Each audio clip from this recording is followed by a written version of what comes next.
I wanted to share with you today a book that I've read. Next to the Bible, it's probably the most influential book that I've ever read. Um, I got it 25 years ago, and I think I've even given it to all my sons. It's called Point Man. It's by Steve Farrar. It's on Amazon. I just looked. And what it does is it gives us more information. I know sometimes from our pastors in our churches, all we get is, love your wife as Christ loved the church, this kind of thing. And then just move on with a blanket statement. But what does that really look like? Steve digs in and he uses an analogy which I've over the years found to be very appropriate. The idea of point man. And if anybody's been in the military, they know where this is leaning. Those of us that haven't, then it's very insightful. And he leans to, this especially happened in Vietnam when they were dealing with jungle warfare. But they would line up in a long line, especially, and the point man was there to look for danger. And by inference, he was the first one to deal with danger if it came up. So what happened is he's going along and he needs to be pretty aware of his environments and aware of the dangers in his environment.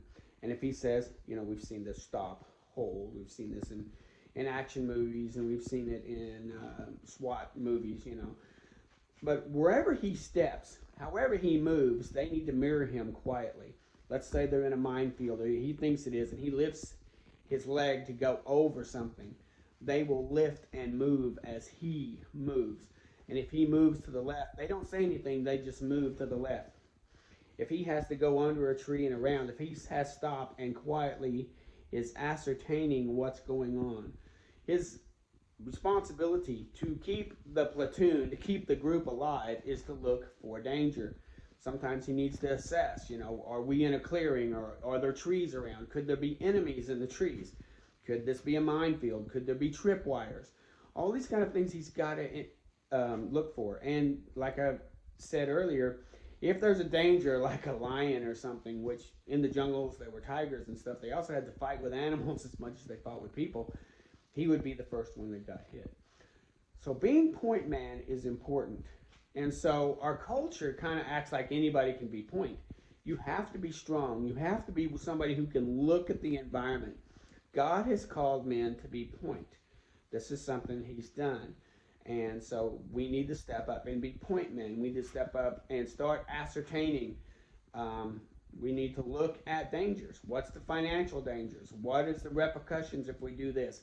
How will this affect if we do that? We have to not take off our point man hat.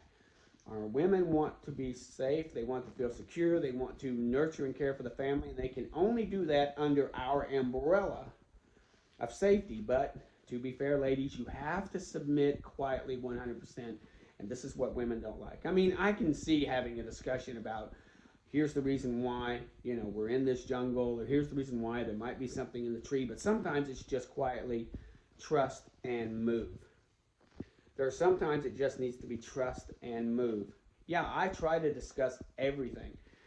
I've got an analogy that I'll throw out, that this is actually how I've seen that my marriage works. Many times I'm the captain of the ship and I'm down and I have, I've got the wheel and I'm trying to keep us steady and keep us in safe waters, but it's pretty choppy and I might notice that there's rocks. My wife is my first mate and she's up in the crow's nest. Now she can see long and far. And this is my analogy, not Steve's. And she can say, hey, there's a storm coming. We need to go in the opposite direction.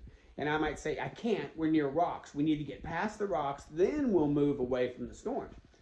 So you see how that works. That her sight, where she's at, what she can see and how she perceives things, it's very important.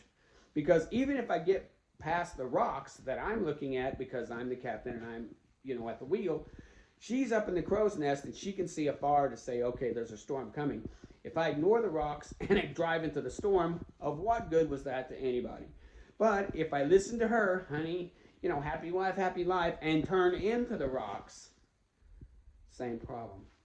We need to see the insights of our wives as very important to our ability to make decisions. Sometimes as point, and we've seen this in movies where somebody will tap on his shoulder, he'll lean back, and they'll talk about something they're seeing. See, that's the perfect analogy. But I'm up point. So men, get the book. Start thinking about it. We need to be point in our families. We need to be point in our communities. We need to be point in our churches. We need to be point.